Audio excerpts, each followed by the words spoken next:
So you're thinking of coming to Italy in August to get something done? Well, think again. Today I'm going to explain you why everything in Italy completely shuts down during the month of August, and I promise you it goes much deeper than you think. To understand why Italy completely shuts down during the month of August, we have to go back at least 2000 years ago. Because what we call Ferragosto, like the festive that comes on the 15th of August, isn't a modern invention at all, and honestly most Italians also don't know where it's coming from. This festive traces directly back to a Roman emperor. In fact, in 18 before Christ, Ottaviano Augusto, the first Roman emperor, established the Ferie Augusti, which is a period of collective rest that followed the most intense phase of agricultural work during the month of June and July. And it wasn't just a day of celebration. As you probably have heard from the name, Ottaviano Augusto, and now you have August and Ferragosto and Agosto in Italian. This festive period was much more of a political tool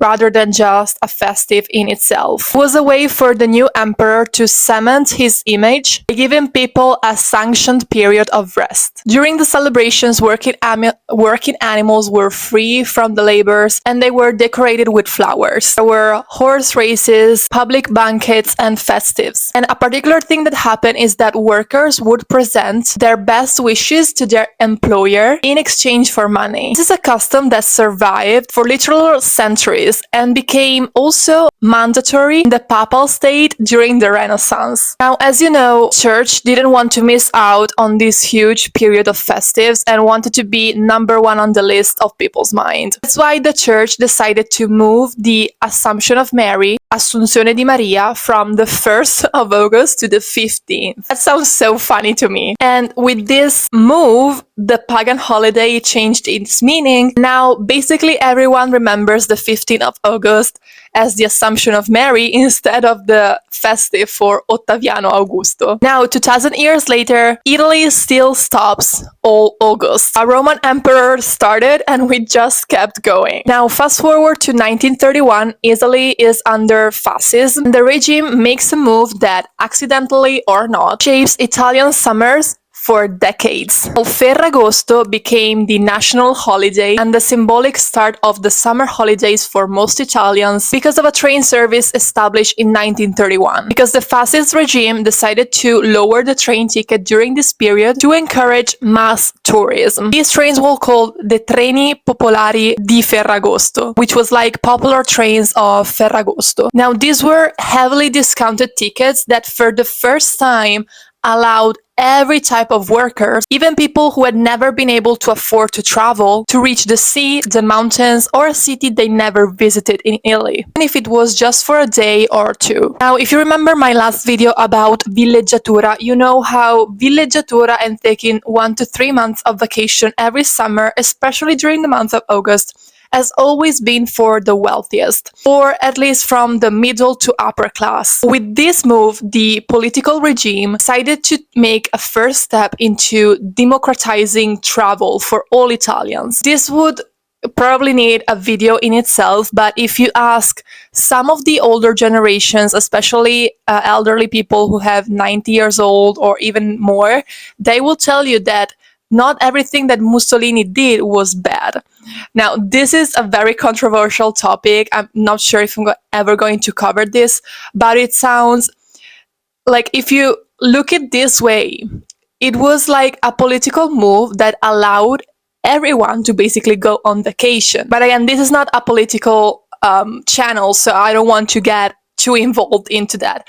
I'm just reporting what I've heard my entire life. Now, this was the first step into democratizing travel for Italians, but this alone didn't make Agosto the period that it is today. For that, another protagonist had to enter the scene, and that is heavy industry. This is the part that most people don't know, is the hinge the whole story turns on. Between the mid-1950s and early 1970s, Italy went through what economists would later call miracolo economico, which is literally economic miracle. Millions of people left the countryside and the cities of the south of Italy to move to the north part.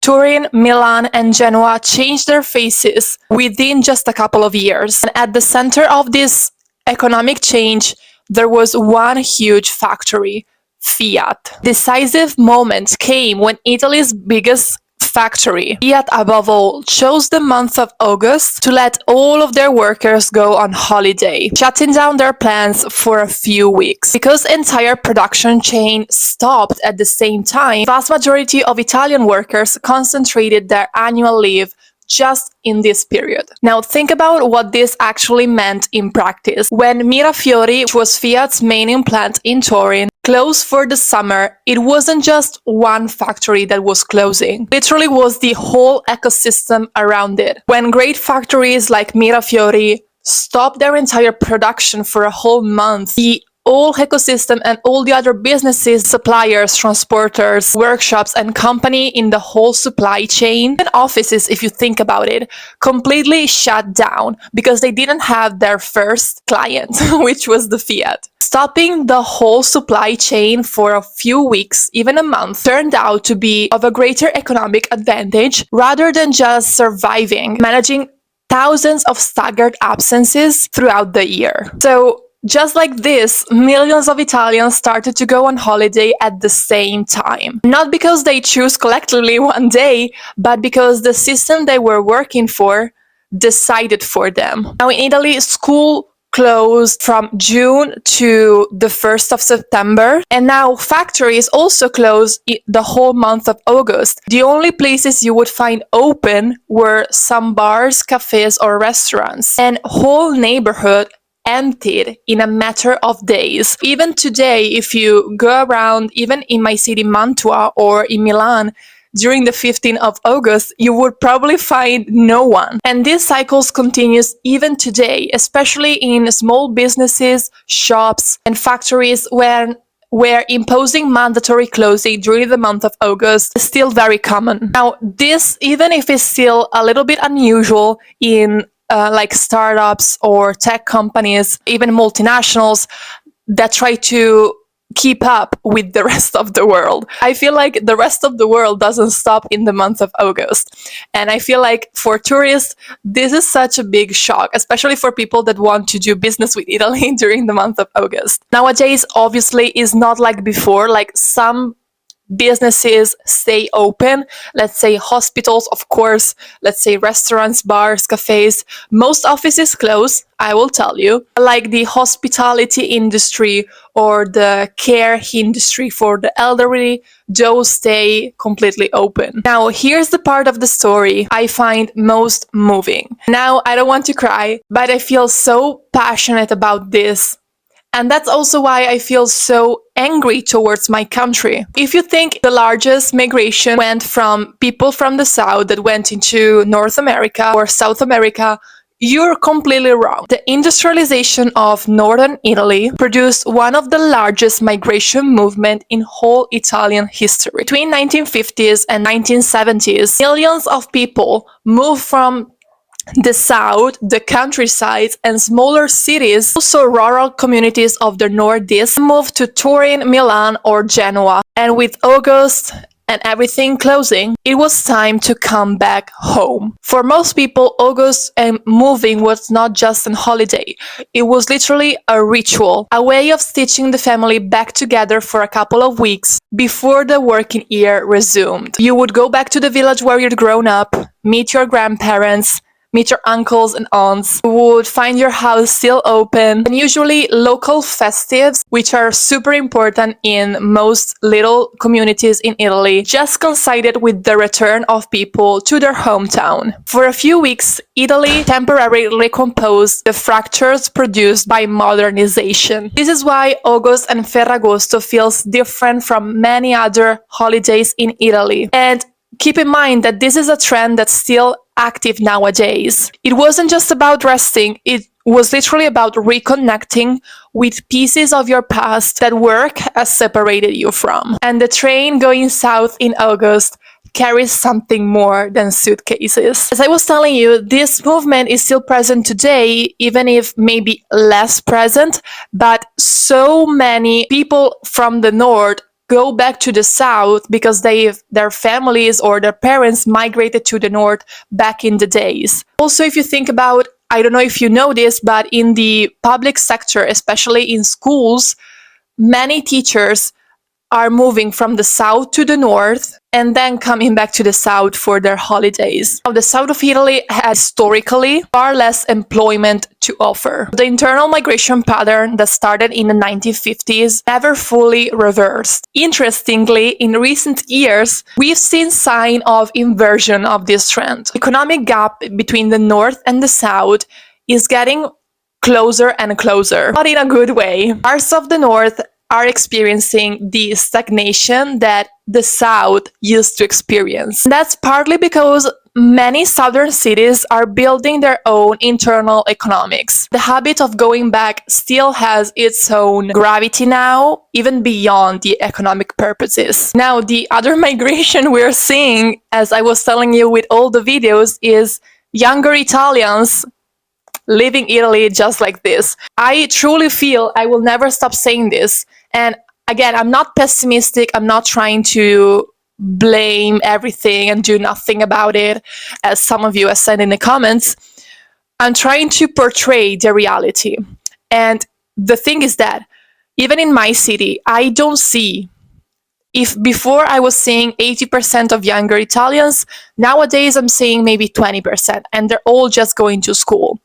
When they will finish school, I will promise you they will leave the country, because Italy has nothing more to offer for younger generations.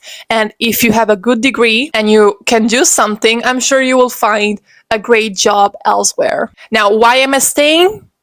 If that's what you're asking, this is for another video that I'm going to cover in a Q&A. One more thing worth mentioning in this video, because it's a real shift. Until the early 2000s, the Italians approached the holidays in a different way from what it is now, and different also from what other people in other countries have always experienced. In the late 1950s, holiday makers represented just 1 in 10 Italians, and often the holiday meant a whole day at the sea with packed lunch from home and then going straight home in the evening. By the 1980s, according to Istat data, almost 43% of Italians spent at least one holiday period away from their home. Crucially, that holiday wasn't just a day trip. For a large chunk of the population, especially families, summer meant going away for 3 to 4 weeks, sometimes an entire month, up to 3 months. And the word Italian used was not vacanza in the sense of today, so like holiday, it was villeggiatura, which was a genuine seasonal relocation. You went somewhere and you stayed there. Now, the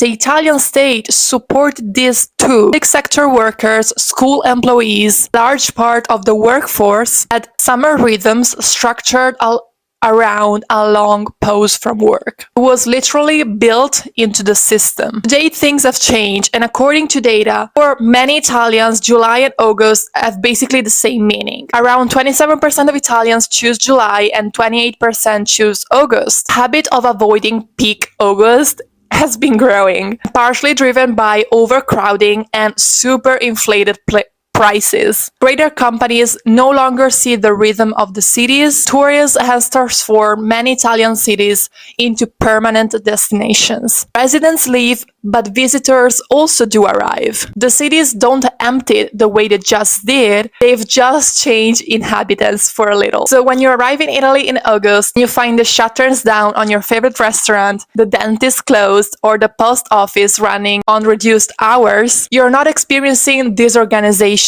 You're experiencing 2000 years of layered history in one shuttered storefront. A Roman emperor who wanted to give his people a break, fascist era train ticket that let a factory worker see the sea for the first time in his entire life, or a car factory in Turin that created a collective calendar for an entire nation, and millions of people who left their home in the south to go work in the north never stopped going back every August, suitcases heavy with things their mothers have packed for them. That's what behind those closed signs. If you want more of these kind of stories from Italy, the real history underneath the surface, subscribe, because I made video about Italian culture, beautiful places to visit Italy, hidden gems no one's telling you, and sustainable living. Subscribe and leave me a comment.